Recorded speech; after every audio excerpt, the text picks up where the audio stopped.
আসসালামু আলাইকুম ওয়া রাহমাতুল্লাহি ওয়া বারাকাতুহু।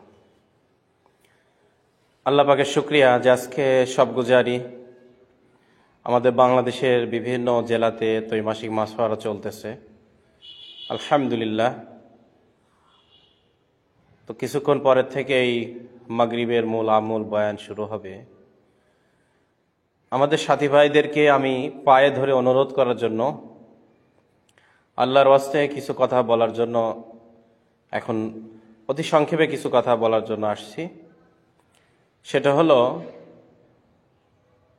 আমাদের কিছু ভাইয়ের ফেসবুক চ্যানেল আছে, মুসলমান ভাইদের, আলেম হোক গায়রে আলেম হোক, তাদের ফেসবুক চ্যানেল আছে, ইউটিউব চ্যানেল আছে। অর্থাৎ আখলাক টিভি, সাথী ভাই চ্যানেল, দি ওয়ার্ল্ড শুরা, আলমী শুরা, বিভিন্ন নামে আমাদের অনেক সাথী ভাইদের চ্যানেল রয়ে গেছে। সেই চ্যানেলগুলোর মধ্যে সবাই তো আমাদের মতের হবে না, বলেন। আপনি যেটাকে ভালো মনে করেন আর একজন সেটাকে ভালো মনে নাও করতে পারে। কিন্তু আমাদের অনেক সাথী ভাইয়েরা এই বিভিন্ন গালাগালি, অপপ্রচার, অপবাদ শোনার পরে অনেকে ধৈর্যহারা হয়ে যায়, সহ্য করতে পারতেছে না। সহ্য করতে না পেরে ওই সব চ্যানেলে ফোন দিতেছে, অথবা ওই সব চ্যানেলের নামে একটা পোস্ট করতেছে ফেসবুকে, ইউটিউবে অথবা হোয়াটসঅ্যাপে একটা মেসেজ করতেছে। দেখেন, যেই ব্যক্তি নিয়তি করছে যে একজনের বিরুদ্ধে বলবে, নিয়তি করছে যে সে কারোর দোষ ধরবে, দোষ আলোচনা করবে, একের পর এক অপবাদ ছড়াবে, একের পর এক বিভিন্ন ফিতনা সৃষ্টি করবে, অন্য মতের মানুষদেরকে সে রাগায় নেওয়ার চেষ্টা করবে। মাশাআল্লাহ, মাশাআল্লাহ। ওয়ালাইকুম আসসালাম ওয়া রাহমাতুল্লাহ, জাযাকাল্লাহ। ভাই কিরগিজস্তানের কারগুজারি শোনায়েন এক সময় মেসেঞ্জারে ফোন দিয়ে কিরগিজস্তানে মেহনতের কারগুজারি শোনায়েন। তো সাথী ভাইরা যারা এখন আমার সাথে শরিক হয়েছেন, সবাই শেয়ার করে দিবেন। আমি আপনাদের পায়ে হাত রেখে বলতেছি, আমি আপনাদের সন্তান হিসাবে, ভাই হিসাবে, একজন দেশের নাগরিক হিসাবে, আমরা যে এই যে ওয়ালাইকুম আসসালাম ওয়া রাহমাতুল্লাহ, আমাদের আখলাক টিভিতে বিভিন্ন সাথীরা ফোন করতেছি, বলেন আপনাদেরকে কি বলা হয়েছে যে আপনারা ধৈর্য ধরেন। আখলাক টিভিকে, সাথী ভাই, ওয়ার্ল্ড শুরা, আরো অনেক চ্যানেল আছে, আপনি কয়টা চ্যানেলকে উত্তর দিবেন বলেন? তো এই যে বারবার বলা হচ্ছে যে কোনো ব্যক্তি অথবা কোনো আলেম, মনে করেন একটা আলেম আমাদের বিরুদ্ধে হুঙ্কার দিছে, রক্তের বন্যা বয়ে দেওয়ার কথা বলছে, আমাদেরকে অনেক কথা বলছে, হুমকি ধুমকি দিছে, আমাদেরকে বিভিন্নভাবে শাসাইছে। তো আমাদের বড়দের রাহবারি কি বলেন? ওয়ালাইকুম আসসালাম। আমাদের বড়দের রাহবারি হলো যে কেউ যদি আমার ভুল ধরে, আমরা যেহেতু বলতেছি আমরা ইতাআত করি, সেজন্য সবর যেহেতু আমরা করতেছি, ইল্লাহ মাশাআল্লাহ, সাথীরা আপনারা সবাই আমার থেকে বেশি সবর করতেছেন, আমাকে মাফ করে দিবেন। তো সবর যেহেতু করতেইছি, আমাদের বড়দের তরতিব হলো এবং তাদের খেয়াল হলো, তাদের রায়, তাদের ফয়সালা বলেন অথবা এটা সিরাত থেকে বলেন, কেউ যদি আমাদের কোনো ভুল ধরে, তো যদি সত্যিই ভুল হয়ে থাকে তাহলে আমরা সেখান থেকে ফিরে আসব, আমরা সেটার থেকে তওবা করব, আমরা সেই বিষয় থেকে নিজের মতকে পাল্টিয়ে নেব। আর কোনো ব্যক্তি যদি, সে ব্যক্তি আলেম হোক অথবা গায়রে আলেম হোক, কোনো রাজনৈতিক লিডার হোক, কোনো ধর্মীয় লিডার হোক, অথবা কোনো ফেসবুক চ্যানেল হোক, ইউটিউব চ্যানেল হোক, তারা যদি আমাদের কোনো ভুল ধরে, আমার ব্যক্তিগত অথবা আমাদের কোনো মুরব্বীদের ভুল ধরতেছে, অপপ্রচার ছড়াইতেছে, অথবা যে কোনো কিছুই বলতেছে, জি আপনাকে নাম্বারটা দিয়ে দেবো ইনশাল্লাহ, আপনাকে নাম্বারটা দিয়ে দেবো, আপনি ইনশাল্লাহ কথা বলেন। যাই হোক, আমি যে বিষয়ে কথা বলতে সময় অল্প, কিছুক্ষণ পরেই সব গুজারে আমল শুরু হবে, মাগরিবের আজানও হয়ে যাবে। তো সংক্ষিপ্ত কিছু কথা বলার জন্য আসছি। যারা আমার এই কথা শুনতেছেন সবাই শেয়ার করে দেন ভাই, আল্লাহর ওয়াস্তে শেয়ার করে দেন। শুধু এটা আল্লাহর দিনের জন্য, অন্য কোনো উদ্দেশ্যে না। আমাদের বড়দের মানসা হলো, এবং এটা আমাদের হজরতজির থেকে শুরু করে, আর যদি সিরাত দেখতে চান, সিরাতের মধ্যে ইলিয়াস রহমতুল্লাহ আলাই, ইউসুফ রহমতুল্লাহ আলাই, ইনামুসাল রহমতুল্লাহ আলাই, সবার কাছে এই একই তরতিব, একই সিলসিলা, একই উসুল। যেহেতু দাওয়াত ও তবলিগের উসুল হলো সাহাবায়ে কেরামের সিরাত, কোরআন এবং সুন্নাহ। ওয়ালাইকুম আসসালাম। ওয়ালাইকুম আসসালাম, জাযাকাল্লাহ খায়ের। দোয়া করেন আপনাদের টেকনাফে যেন দিনের সফরে যেতে পারি, মাস্তুরাতের সফরে যেতে পারি ইনশাআল্লাহ। তো আমাদের বড়দের উসুল হলো, কেউ যদি আমাদের কোনো ভুল ধরে, সেটা কোনো দল ভুল ধরুক, কোনো সংগঠন ভুল ধরুক, অথবা রাষ্ট্র ভুল ধরুক, অথবা কোনো ব্যক্তি ভুল ধরুক, সে আলেম হোক, গায়রে আলেম হোক, কোনো দিনী জামাতের প্রধান হোক, কোনো রাজনৈতিক দলের প্রধান হোক, যদি আমাদের ভুল ধরে, সেটা যদি ভুল ধরাটা ঠিক হয়, আমরা সবিনয়ে মেনে নেব। কারণ নিজে ছোট হওয়া, নিজে ভুলকে স্বীকার করে নেওয়া, এটা আম্বিয়া আলাইহিস সালাতু ওয়াস সালাম, এটা যুগে যুগে সাহাবায়ে কেরাম রিদওয়ানুল্লাহ তাআলা আলাইহিম আজমাইনদের আদর্শ। যখনই আমাদেরকে কেউ কোনো বিষয়ে নসিহত করবে, যদি নসিহতটা সঠিক হয় মেনে নেব, আর যদি নসিহতটা সঠিক না হয় তাহলে আমরা সেই নসিহতটা মানব না। ওয়ালাইকুম আসসালাম। ওয়ালাইকুম আসসালাম। ওয়ালাইকুম আসসালাম। মাশাআল্লাহ, মাশাআল্লাহ। ইনশাআল্লাহ কক্সবাজারের জন্য যাব, পঞ্চগড়। সবাই ইনশাআল্লাহ দোয়া করবেন যে দুনিয়ার কোনায় কোনায় পৌঁছাতে পারি ইনশাআল্লাহ। তো আমি যে কথাটা বলতেছি, যেহেতু আমার সাথে যারা অ্যাড হয়েছেন এখন, সবাই শেয়ার করে দিবেন। কোনো ব্যক্তি প্রতিষ্ঠান যদি আমাদের কোনো ভুল ধরে, কোনো আলেম আমাদের ভুল ধরে, যদি ভুল ধরাটা ঠিক না হয় তাহলে আমরা সবর করব। তো কেউ আমার ভুল ধরলে আমি তার ভুল ধরতে যাব না। মনে করেন, আমি কালকেও কিন্তু বলছি, আজকে আবার ফের বলতেছি, একজন আলেম আমাকে হুমকি দিল, ধমকি দিল, কিন্তু ওই আলেমের দুর্নীতি আছে, ওই আলেমের চরিত্রে বিভিন্ন খারাপি আছে, ওই আলেমের বিভিন্ন মাদ্রাসা দখল করার রিপোর্ট আছে, ওই আলেমের বিভিন্ন মাদ্রাসা বোর্ড দখল করার রিপোর্ট আছে, ওই আলেমের এক এক রাজনৈতিক দল যখন ক্ষমতায় আসে তাদের সাথে পোল্টিবাজ করার রিপোর্ট আছে। এগুলো আমরা প্রচার করব না। অন্যের দোষ গোপন করা, এটা আল্লাহ কোরআনে হুকুম দিছে, এটা আল্লাহ রাসূল সাল্লাল্লাহু আলাইহি ওয়াসাল্লাম বলছেন। আমরা কখনো আমাদের মুরব্বী সৈয়দ ওয়াসিফুল ইসলাম সাহেব, আলাদা কথা একদিন বলবো, উনার সম্পর্কে অনেক বাজে বাজে কথা বলছে, বিশেষ করে কিছু ফেসবুক টিভি চ্যানেল অথবা সোশ্যাল মিডিয়াতে অনেক বাজে বাজে, উনি টাকা পয়সা তসরুপ করছেন, এই করছেন, সেই করছেন, বিভিন্ন ব্যক্তিকে নিয়ে এসে কথা বলাইছে। এটা আল্লাহ পাক শুনছেন, আল্লাহ পাক এর ফয়সালা বিচার করবেন। ওই সব চ্যানেলের বিচার হবে, আল্লাহ তাআলার কাঠগড়ায় বিচার হবে, ওইসব ফেসবুকের বিচার হবে, ইউটিউবের চ্যানেলের বিচার হবে, সোশ্যাল মিডিয়ার পুঙ্খানুপুঙ্খানু বিচার হবে। মা লিহাযাল কিতাব লা ইউগাদিরু সগীরাতান ওয়ালা কাবীরাতান ইল্লা আহসাহা। সেদিন আল্লাহ বলবেন, ইকরা কিতাবাক কাফা বিনাফসিকা ইয়াউমা আলাইকা হাসিবা। তো ইন্নাল্লাহা লা ইয়াযলিমু মিসকালা যাররা। সেদিন আল্লাহ পাক যারা পরিমাণে কারোর উপর জুলুম করবেন না, আল্লাহ পাক ন্যায় বিচার প্রতিষ্ঠিত করবেন। আল্লাহ পাক ন্যায় বিচারকারীদেরকে ভালোবাসেন, আল্লাহ পাক আদল করনেওয়ালা। তো ওই দিনের অপেক্ষায় সবাই শেয়ার করে দিবেন ইনশাআল্লাহ, যাতে কথাটা পৌঁছায় যায়। এখন থেকে আমাদের কোনো সাথী ভাই তারা যে আমাদেরকে কত কিছু বলছে, আমাদেরকে দুর্নীতিবাজ বলছে, আমাদের আকাবিরদের বলছে, আমাদের ওয়াসিফ ভাইকে বলছে, আব্দুল্লাহ হুজুরকে বলছে, কত বাজে বাজে কথা বলছে, এর বিপরীতে ওই কথা আমরা বলবো না। আমাদেরকে কেউ কাফের বললে আমরা তাকে কাফের বলবো না, আমাদেরকে কেউ মুরতাদ বললে আমরা তাকে মুরতাদ বলবো না, আমাদেরকে কেউ দালাল বললে, যাদের মধ্যে সমস্যা তারাই সুন্দর সুন্দর কথা বলে, যাতে তারা মানুষের কাছে ভালো সাজতে পারে। মনে করেন চোর, সেজন্য চোরের মায়ের বড় গলা, সেই বড় বড় কথা বলবে যাতে মানুষের নিকট সে ভালো সাজতে পারে যে না, সে চোর না। মনে করেন দুর্নীতিবাজ, সে দুর্নীতির বিরুদ্ধে কথা বলে, দুর্নীতির দমন কমিশন করে। মনে করেন ফিতনাবাজ, সে ফিতনার বিরুদ্ধে কথা বলে যাতে সে নিজে সেফ থাকতে পারে।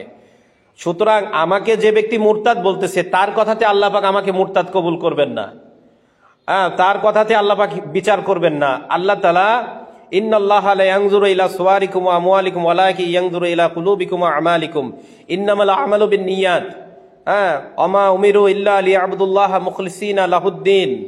আল্লাহ তাআলা বহু আলোচনা করছেন। আল্লাহ পাক অন্তরের হিসাব নিবেন। ইন্নামা আমালু বিন হাদিসটা আমার এখন মনে আসতেছে না, যে মানুষের শেষ আমলই গ্রহণযোগ্য হবে, মানুষের শেষ আমলই গ্রহণযোগ্য হবে। যাক, শব্দটা মনে আসতেছে না। যে আমরা প্রসিদ্ধ হাদিস জানি যে প্রত্যেক মানুষের প্রত্যেকটা কাজ নিয়তের উপর নির্ভরশীল, কিন্তু আরেকটা হাদিস আছে যে প্রত্যেকটা মানুষের শেষ আমলটাই গ্রহণযোগ্য হবে। তো মানুষকে আল্লাহ তাআলা শেষ আমল কিভাবে দিবেন, মানুষ কিভাবে মারা যাবে, এটা আল্লাহ পাক ছাড়া কেউ জানেন না। কার কি অবস্থা হবে, কত অমুসলিম মুসলিম হয়ে মারা যাবে, কত মুসলিম অমুসলিম হয়ে মারা যাবে। তো আমাদেরকে কেউ মুরতাদ বলে গালি দিলে আমরা তাকে গালি দিব না, আমাদেরকে কেউ ফিতনাবাজ বললে আমরা তাকে ফিতনাবাজ বলবো না, কিন্তু তার ফিতনাবাজ হওয়ার অনেক প্রমাণ কিন্তু আছে, ওই প্রমাণটা আমরা তুলে ধরবো না। এটা দায়ী শান না। আমার কথা হয়তো বুঝাইতে পারছি কিনা, আল্লাহ পাক বুঝ দেন, আমাকেও দেন, আপনাদের সবাইকে দেন। মানে আমাকে যদি কেউ গালি দেয়, কুকুরের বাচ্চা বলে, আমি তাকে কুকুরের বাচ্চা বলবো না, তার ফায়সালা আল্লাহ পাক করবেন। আমি তার জন্য দোয়া করবো যে আল্লাহ, ইনি একজন আলেম মানুষ অথবা একজন গায়রে আলেম মানুষ, একজন বড় মাপের ইসলামিক লিডার কি রাজনৈতিক লিডার, ইনি একটা দেশের মধ্যে একটা ভালো পজিশনে আছে, ইনার জবান দিয়ে তো এরকম কথা বলা উচিত না, উনার আরো সংযত হওয়া উচিত। আল্লাহ, উনি যে একটা বাজে কথা বলে ফেলছে, আল্লাহ উনাকে মাফ করে দেন। উনি যেন এখন থেকে অনেক সুন্দরভাবে ভেবে চিন্তে কথা বলেন। ইন্নামাল আমালু বিল খাওয়াতিম, মানুষের শেষ আমলটাই গ্রহণযোগ্য হবে। তো কার শেষ আমল কিভাবে হবে এটা দুনিয়াতে কেউ জানে না। হ্যাঁ, বুখারীর প্রথম হাদিস তো ইন্নামা আমালু বিন্নিয়াত, যে মানুষের প্রত্যেকটা কাজ নিয়তের উপর নির্ভরশীল। কিন্তু আরেকটা হাদিস আছে ইন্নামা আমালু বিল খাওয়াতিম, নিশ্চয়ই মানুষের শেষ আমলটাই গ্রহণযোগ্য হবে। এর আরো মিশকাতের মধ্যে আরো অনেক হাদিস আছে যে একটা মানুষ আমল করতে করতে সে জান্নাতের চৌকাঠে পৌঁছায় যায়, তখন এমন একটা বদ আমল করে তার দ্বারা সে জাহান্নামে পৌঁছায় যায়। একটা মানুষ আমল করতে করতে জাহান্নামের চৌকাঠে পৌঁছায় যায়, কিন্তু তার সে শেষ মুহূর্তে এমন একটা আমল করে তার জন্য জান্নাতের ফয়সালা হয়ে যায়। তো দায়ী সবার জন্য জান্নাত চাবে, দায়ী সবাইকে চাবে জাহান্নাম থেকে বেঁচে যাক। মনে করেন একজন আলেমের অনেক চরিত্রহীনতার রিপোর্ট আছে, মাদ্রাসা দখল করার রিপোর্ট আছে, তারপরে টাকা আত্মসাৎ করার রিপোর্ট আছে। আমাদের কোনো মুরব্বীর নামে এরকম দুর্নীতির রিপোর্ট দিছে, আমরা তার বিপরীতে আমার মতের যে খেলাফ, যেই হুজুর আমার ক্ষতি করার চেষ্টা করতেছে, আমাদের জামাতকে প্রেশার কিট করতেছে অথবা খারাপ বলতেছে, সেই হুজুরের এমন অনেক রিপোর্ট আমরা জানি, কিন্তু ওইগুলা আমরা কারোর সামনে পেশ করব না, ওইগুলা কখনো সোশ্যাল মিডিয়াতে ছাড়বো না। আল্লাহর ওয়াস্তে এগুলো আমাদের গুনাহ হয়ে যাচ্ছে। আমাদের করণীয় হলো যে আমাদেরকে যারা মুনাফেক বলবে, ফাসেক বলবে, ফিতনাবাজ বলবে, দালাল বলবে, ইহুদির দালাল, মোদির দালাল, শয়তানের দালাল, রয়ের এজেন্ট, আমরা ব্যক্তি পূজারি, অটো আমির, সন্ত্রাসী, খুনি, যত কথা বলবে, তাদের কথা যদি আমার জন্য যদি সঠিক হয়ে থাকে, আমি যদি সত্যি দোষী হয়ে থাকি, তাহলে আমি সংশোধন হব। আর যদি আমি দোষী না হয়ে থাকি, তাহলে সে অনেক গুনাহগার হবে। সে এক তো অপবাদ দিচ্ছে, আর অপবাদকারী জাহান্নামীদের পুঁজ রক্ত খাবে। এমনকি আমি একসময় কোনো গুনাহ করতাম, মনে করেন আমি দুর্নীতিবাজ ছিলাম, এখন নাই, আমার ওই গুনাহের কারণে যদি কেউ আমাকে লজ্জা দেয়, সে জাহান্নামের অতল গহ্বরে নিক্ষেপ হবে। এমনকি আমি রানিং এখন একটা গুনাহ করতেছি, রানিং ভাবে গুনাহ করতেছি, এই শরীয়ত বলতেছে কোনো ব্যক্তিকে গুনাহের কারণে লজ্জা দিও না। মানুষকে অসৎ কাজে নিষেধ করারও শরীয়তে তরিকা দেওয়া হয়েছে, যে মুসলমানকে কষ্ট দেওয়া হারাম, মুসলমানের ইজ্জত আবরু এটার হানি হওয়া সবচেয়ে বড় সুদ, নিকৃষ্ট সুদ হলো মুসলমানের ইজ্জত আবরুর হানি হওয়া। তো আমাদের করণীয়টা এখন এটা বলি, মানে আমাদেরকে যে যেটাই বলুক এর বিপরীতে আমরা কোনো পোস্ট করব না আল্লাহর ওয়াস্তে। এটা আমাদের বড় মুরব্বীদেরকে খুব কষ্ট দিতেছে, আমাদের হযরতরা খুব কষ্ট পাইতেছে, আমাদের মেহনতের ক্ষতি হইতেছে, উপকার হইতেছে না। যেই ফেসবুক টিভি চ্যানেল অথবা যেই সোশ্যাল মিডিয়া হোক, ইউটিউব হোক, আমাদের বিপক্ষে বাজে বাজে কথা বলতেছে, এদের ফয়সালা আল্লাহ পাক করবেন। এনারা যেটা বলতেছে যদি ঠিক হয় আমি সংশোধন হয়ে যাব, আর যদি ঠিক না হয় আমি তো বুঝতেছি যে আমি কি, আমার জামাত কি রকম। আর ওনার কথাটা যদি অপবাদ হয়, অপপ্রচার হয়, ফেক নিউজ হয়, মিথ্যা তথ্য হয়, তথ্য সন্ত্রাস হয়, এবং জনগণকে প্রেশার কিট করার এবং আমাদের ইমারতওয়ালা জামাতের সাথীদেরকে খেপায় তোলার জন্য, খোঁচানোর জন্য হয়, তাহলে এইগুলাতে আমরা কখনো কান দিব না। এর ফয়সালা আল্লাহ পাক করবেন। আল্লাহর উপরে ছেড়ে দেন আর তার হেদায়েতের ক্ষমার জন্য দোয়া চাইতে থাকেন। মহাশত্রুর থেকে শত্রুর হেদায়েতের এবং ক্ষমার জন্য হযরতজি বলেন যে দায়ীর মন থেকে ইন্তেকাবের জজবা বের করে দিতে হবে। দায়ীর মনে শুধুই থাকবে যে কিভাবে সমস্ত মানুষ জাহান্নাম থেকে বেঁচে যায়। আজকে যে শত্রু কালকে সে বন্ধুতে পরিণত হবে, আজকে যে বন্ধু কালকে সে শত্রুতে পরিণত হতে পারে। যেই ব্যক্তি না বুঝে, এই যে যারা যত সমস্যা হচ্ছে আমাদের, অনেক ব্যক্তি আছে বুঝে না বুঝে করতেছে। অমুক হুজুর হয়েছে তাহলে তো ঠিকই আছে, অমুক ব্যক্তি হয়েছে তাহলে তো ঠিকই আছে, এরকম দেখা দেখি করতেছে। এনাদের সামনে হাকিকত নাই, এনাদেরকে পিছন থেকে যা নির্দেশ দেওয়া হচ্ছে ওইটা করতেছে। না বুঝে করে থাকলে ইনশাআল্লাহ তাআলা আল্লাহ পাক বুঝ দিবেন, হেদায়েত দিবেন, এটা শতভাগ আশা রাখি ইনশাআল্লাহ। আর যদি কেউ বুঝে করে থাকে, আমরা তাদের জন্য হেদায়েত চাই, কিন্তু শরীয়ত অনেক বড় শক্ত কথা বলছে যারা বুঝে দিনের বিরোধিতা করে। সেজন্য আল্লাহর ওয়াস্তে আমরা কোনো সাথী ভাই এখন থেকে ফেসবুকের মধ্যে ওই কোনো আলেমের মানে চরিত্রহীনতার কথা পোস্ট করব না, কোনো আলেমের দুর্নীতির কথা আমরা পোস্ট করব না, কোনো আলেমের এরকম ব্যাকগ্রাউন্ড খারাপ, পেছনের ব্যাকগ্রাউন্ড ওইটা আমরা পোস্ট করব না। মাদ্রাসা দখল হয়েছে, বহু কিছু আছে, টাকা তসরুফ হয়েছে, এগুলো আমরা পোস্ট করব না। তারা যে আমাদেরকে এইগুলা বাজে বাজে মন্তব্য করতেছে, এর জবাব আল্লাহ পাক দিবেন। হ্যাঁ, এইবার আসেন আমরা সাথী ভাইরা তাহলে করব কি? সব কি মুখ বুঝে সহ্য করব, না কিছু করণীয় আছে? হ্যাঁ, করণীয় আছে। সেটা হলো, আপনি যদি পেরে থাকেন, মানে সবাই না, আপনার যদি সেরকম হিম্মত আর যোগ্যতা এবং মন মানসিকতা আর বুদ্ধি থেকে থাকে, আমাদের মুরব্বীদের উপরে যে দোষ, মিথ্যা ইলজাম, তহমত দেওয়া হচ্ছে, আমাদেরকে খুঁচায় নেওয়ার জন্য বিভিন্ন ফেসবুক চ্যানেল, ইউটিউব চ্যানেল, বিভিন্ন টেলিভিশনের নামে, বিভিন্ন গ্রুপের নামে আমাদেরকে যে খুঁচাইতেছে, তুচ্ছতাচ্ছিল্য করতেছে, কত জঘন্য জঘন্য বাজে বাজে কথা বলতেছে, এর বিপরীতে সত্যটা উপস্থাপন করব। যেমন মিসাইলের বিপরীতে অ্যান্টি মিসাইল বানাইতে হয়, যাতে মিসাইলকে ঠেকায় দেওয়া যায়। আমাদের মুরব্বীদেরকে যদি কেউ দুর্নীতিবাজ বলে, অথবা তাকে খুনি বলে, সন্ত্রাসী বলে, ফিতনাবাজ বলে, প্রকৃত ফিতনাবাজ যে কারা সেটা উপস্থাপন করব। আমাদের মুরব্বী যে দুর্নীতিগ্রস্ত বাজ না, এটা মিথ্যা অপবাদ চালানো হচ্ছে কাউকে দিয়ে, যে কাউকে দিয়ে। কোনো ব্যক্তি এসে কথা বললে সেটা হক বাতিল হয়ে যায় না, সেটা বাস্তবতা যাচাই করতে হবে। এখন আমি যদি একজনের সম্পর্কে বলি যে অমুক লুচ্চা, আর এটা একজন আলেম তিনি চ্যানেল খুলে প্রচার করে দিলেন আর ওইটা বাস্তব হয়ে গেল, না, এটার বাস্তবতা যাচাই বাছাই করতে হবে। আমি যাচাই বাছাই করা ছাড়া একজনকে এরকম চরিত্রহীন অথবা দুর্নীতিবাজ অথবা সন্ত্রাসী এটা প্রচার করে দিলাম, যদি সে সন্ত্রাসী, দুর্নীতিবাজ, চরিত্রহীন না হয়, তাহলে তো মৃত্যুর আগে আমি হয়ে যাব। কারণ যেই কাউকে কাফের বলবে, ফিতনাবাজ বলবে, মুরতাদ বলবে, দালাল বলবে, সন্ত্রাসী বলবে, চরিত্রহীন বলবে, লুচ্চা বলবে, আত্মসাৎকারী বলবে, ষড়যন্ত্রকারী বলবে, যদি সত্যিই না হয়, তাহলে ওই ব্যক্তি কাফের হয়ে যাবে, ওই ব্যক্তি মুরতাদ হয়ে যাবে, ওই ব্যক্তি মুনাফিক হয়ে যাবে, ওই ব্যক্তি দুর্নীতিবাজ হয়ে যাবে, ওই ব্যক্তি দালাল হয়ে যাবে। এটা আল্লাহ রাসূল সাল্লাল্লাহু আলাইহি ওয়াসাল্লাম এবং এটা আল্লাহ তাআলা কোরআন এবং সুন্নাহর মধ্যে পরিষ্কারভাবে জানায় দিয়েছেন। সেজন্য যারা এরকম অপবাদ ছড়াইতেছে তাদের জন্য তো অন্তর থেকে ব্যথা আসা উচিত। কারণ সবাই কিভাবে জাহান্নাম থেকে বাঁচে, তারা আমাদের উস্তাদ না, বলেন? তারা আমাদের উস্তাদ, তারা আমাদের ভাই, তারা আমাদের মা বাবা, তারা আমাদের চাচা, তারা আমাদের দাদা নানার মতো। আমরা সবাইকে বড় ভাববো, নিজেকে ছোট ভাববো। তারা আমাদের দেশকে শাসন করতেছে, শাসন করা যদি ঠিক হয়ে থাকে তাহলে আমরা গ্রহণ করে নেব, আর যদি শাসন করাটা ভুল হয়ে থাকে আমরা সবর করব। কিন্তু গালির বিপরীত গালি দিব না, ধমকের বিপরীত ধমক দিব না। কিন্তু আমাদের করণীয় হলো, ভাই আমি বোঝাতে পারছি কিনা, আল্লাহ সবাইকে বুঝদান করুক, করণীয় হলো আমরা যাদের হিম্মত আছে, আমাদের কাছে দলিল ডকুমেন্ট আছে, প্রত্যেকটা অপবাদের জবাব ইনশাল্লাহ দিব। এই নিয়ত করেন, প্রত্যেকটা অপবাদের জবাব দিব। যে দুর্নীতিবাজ বলছো, এটা মিথ্যা প্রচার করছো, এটা দুর্নীতি না, এই জবাবটা আমরা আমাদের পেজের মধ্যে দেব, আমরা আমাদের চ্যানেলের মধ্যে দিব। তার সাথে কোনো তর্কে জড়াইতে যাব না। তাকে ফোন দিবেন, আপনি কাকে ফোন দিবেন বলেন?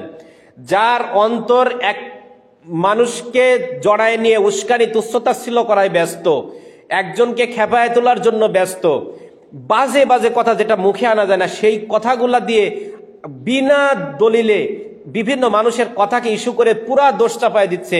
আমার কোনো অপরাধের কারণে পুরা ইমারতওয়ালা জামাতের উপর দোষ চাপাচ্ছে, আমার কোনো ব্যবহারের কারণে পুরা নিজামুদ্দিনওয়ালাদের উপর দোষ চাপাইতেছে। এরকম মানুষের সাথে আপনি কেন কথা বলতে যাবেন বলেন? সবার সাথে কথা বলতে গেলে তো আপনি পারবেন না, কারণ স্পষ্টই আছে যে ব্যক্তি হকের উপর থেকে ঝগড়া ছেড়ে দেয়, তর্ক ছেড়ে দেয়, তাকে জান্নাতে ঘরের ওয়াদা করছেন আল্লাহ রাসূল সাল্লাল্লাহু আলাইহি সাল্লাম। তর্ক করে আপনি জিততে হবে অথবা তার মোকাবেলা করতে হবে এরকম না। ফেরেশতা, আপনি চুপ থাকেন, ফেরেশতা জবাব দিবে।